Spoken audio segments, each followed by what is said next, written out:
नमस्कार दोस्तों, शिक्षा सोपान के ऑनलाइन एजुकेशन प्लेटफॉर्म में आपका एक बार फिर से स्वागत है।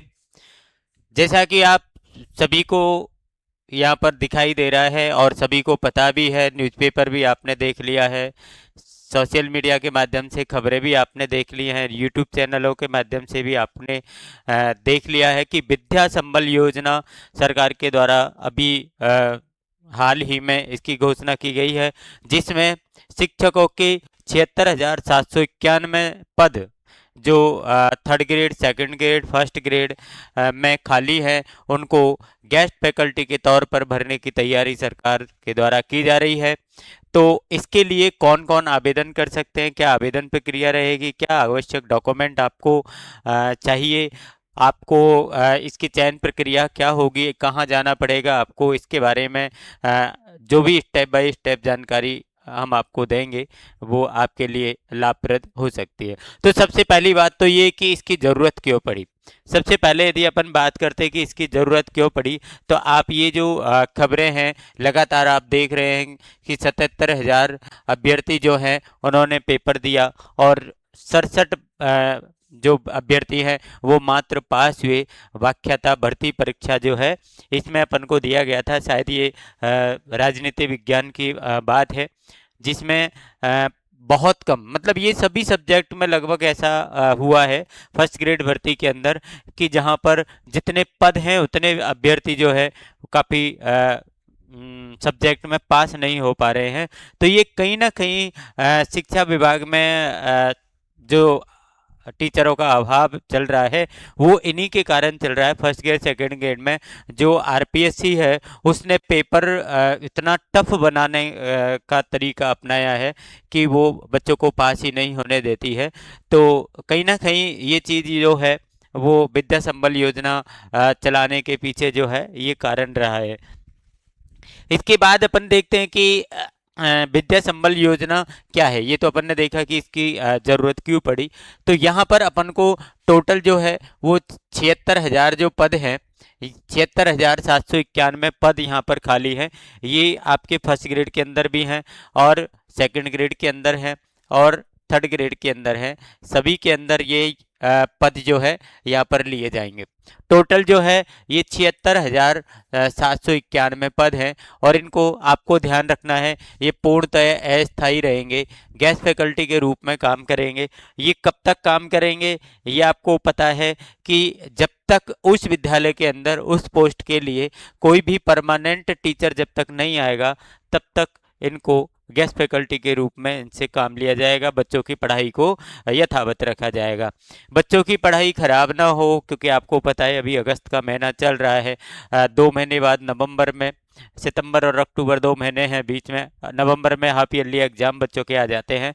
तो कहीं ना कहीं सरकार का ये एक अच्छा कदम भी हो सकता है और बुरा कदम भी हो सकता है। अच्छा इसलिए है कि बच्चों का कम से कम जो एग्ज़ाम है वो अच्छा चला जाए, बच्चों की पढ़ाई अच्छे से हो जाए। और बुरा काफ़ी बच्चे जो हमारे तैयारी कर रहे हैं, जो हमारे भाई हैं, उनके लिए ऐसा भी है कि सर गवर्नमेंट जो है वो वैकेंसी भी निकाल सकती है।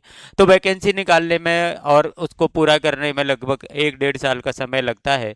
तो ये भी आपको पता है, इस समय आचार संहिता भी लग चुकी है तो नई वैकेंसी भी नहीं आ सकती। और वैकेंसी जो है 27 में आएगी, 28 तक उनको जॉइनिंग मिलेगा, तब तक इन बच्चों की पढ़ाई जो है वो खराब ना हो, इसके लिए यहाँ पर ये विद्या संबल योजना को सरकार के द्वारा लाया गया। ये यहाँ पर आपको जो उदयपुर लिखा है ये उदयपुर के लिए नहीं है, पूरे राजस्थान के लिए है। तो यहाँ पर अपन देख सकते हैं कि कितने कितने पद कहाँ कहाँ पर जो है वो यहाँ पर आपको कौन कौन सी ग्रेड के अंदर खाली हैं ये भी अपन को देख सकते हैं। प्रथम श्रेणी व्याख्याता के अंदर 15,227 पद खाली हैं। खेल प्राध्यापक के 93 हैं। प्राचार्य के 2753, उप प्राचार्य के 1328। द्वितीय श्रेणी में वरिष्ठ अध्यापक जो हैं वो आपको पता है कि यहाँ पर सबसे ज़्यादा 51,877 पद खाली है। पीटीआई के 1735 पद खाली हैं। तृतीय श्रेणी है ना, बेसिक कंप्यूटर अनुदेशक, शारीरिक शिक्षक लेवल 2 के, लेवल 1 के, सभी तरह के पद जो है वो यहाँ पर खाली बताए जा रहे हैं। इनमें अपन को यदि आप ग्रेड फर्स्ट व्याख्याता के लिए यदि आप आवेदन करते हैं तो आपको 400 रुपये प्रति घंटे के हिसाब से मानदेय मिलेगा और अधिकतम आपको प्रति माह 30,000 रुपये आपको मानदेय मिलेगा। आपको पता है फर्स्ट ग्रेड के लिए जो भी आपकी योग्यता होती है, संबंधित विषय में आपको एमए होना चाहिए और आपकी बीएड होनी चाहिए। यदि आप ये योग्यता रखते हैं तो आप फर्स्ट ग्रेड के लिए अप्लाई कर सकते हैं। यदि सेकंड ग्रेड में आपको अप्लाई करना है तो यहाँ पर आपको जो है वो बीए और बीएड जो है वो होना चाहिए, और जिस सब्जेक्ट के लिए आप अप्लाई कर रहे हैं वो आपके ग्रेजुएशन में वो सब्जेक्ट आपका होना चाहिए। 350 रुपये प्रति घंटा और 25,000 रुपये प्रति माह अधिकतम यहाँ पर आपको मानदेय जो है वो दिया जाएगा। ग्रेड थर्ड में शिक्षक L1 और L2 दोनों के यहाँ पर पद हैं। तो L1 और L2 में L1 के लिए आपको पता है, L1 के लिए आपको STC मतलब 2 ईयर का जो डिप्लोमा है वो होना चाहिए, और इसके साथ में आपकी जो है वो रीट क्वालिफाई आप होने चाहिए। L1 वाला सर्टिफिकेट आपके पास होना चाहिए। L2 के लिए वही बीएड होना चाहिए और L2 का आपको रीट क्वालिफाई का सर्टिफिकेट आपके पास होना चाहिए। 300 रुपये प्रति घंटे के हिसाब से आपको अधिकतम प्रति माह 21,000 रुपये सरकार के द्वारा मानदेय दिया जाएगा। ये कॉलेज फैकल्टी के रूप में सहायक आचार्य आपको 45,000 रुपये, सह आचार्य 52,000 और आचार्य का अधिकतम 60,000 रुपये प्रति माह के हिसाब से आपको मानदेय यहाँ पर मिलने वाला है। अब बात आती है इसकी चयन प्रक्रिया की। इसकी चयन प्रक्रिया किस प्रकार रहने वाली है, तो चयन प्रक्रिया भी इसमें आपको दी गई है कि कलेक्टर की अध्यक्षता में कमेटी विज्ञापन जारी कर शैक्षिक अंकों की मेरिट बनाएगी। हमारी सरकार के द्वारा सभी कलेक्टरों को दिशा निर्देश दिया गया है इस बारे में।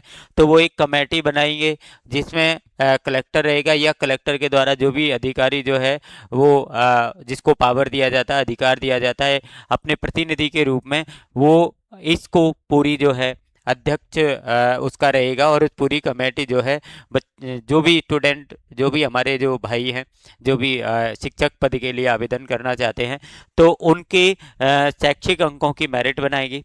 इसके अलावा ठीक है ना, इसमें यह भी दिया है, इसके अलावा प्रिंसिपल भी अपने स्तर पर सीधे फैकल्टी रख सकेंगे। प्रिंसिपल भी चाहे तो सीधे ही फैकल्टी अपने स्कूल में रख सकता है। इसमें सेवानिवृत्त शिक्षक भी हो सकते हैं और फ्रेशर दोनों आवेदन कर सकते हैं।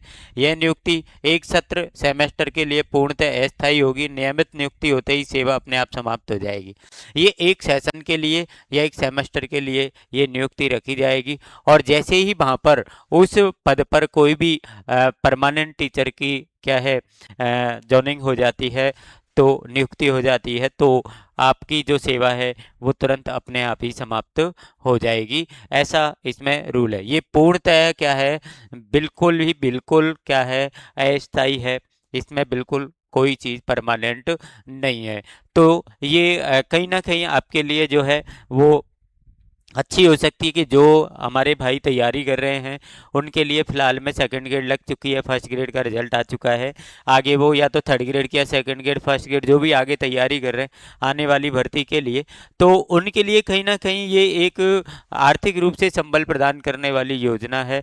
इसमें आप अपना फॉर्म अप्लाई करिए और आपको यहाँ पर 2 घंटे, 4 घंटे, 5 घंटे जो भी आपको स्कूल में कार्यभार मिले उसको आप करते रहें, जिससे आपको कुछ अपना जो है आर्थिक सहायता भी मिल जाएगी और आप अपनी तैयारी भी यहाँ पर जारी रख सकते हैं, क्योंकि आपका तैयारी करना बहुत ज़रूरी है।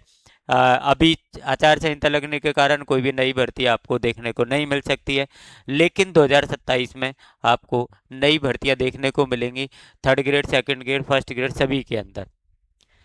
तो आप सभी से हमारा निवेदन कि आप जो भी इस पद के लिए आप योग्य हैं, L1, L2, second grade, first grade, है ना, कॉलेज लेवल पर जहाँ भी आप योग्य हैं और आपके आसपास यदि कोई भी वैकेंसी खाली है कोई भी सरकारी स्कूल के अंदर, कॉलेज के अंदर, आप वहाँ पर जाएं और वहाँ पर बात करें कि भई आपके यहाँ पर कौन सी जगह खाली है, और जो भी आवश्यक कार्यवाही है वो करके और आप अपनी विद्यार्थी संबल योजना में क्या है भर्ती हो सकते हैं, पढ़ाने का काम कर सकते हैं। तो आपको जानकारी कैसी लगी आप हमें ज़रूर बताएं कमेंट करके, वीडियो को लाइक कर दो, शेयर कर दो, और आप लोगों का सपोर्ट हमारे लिए आपको पता है बहुत आवश्यक होता है। तो thank you for your support and best of luck for your bright future. Thank you.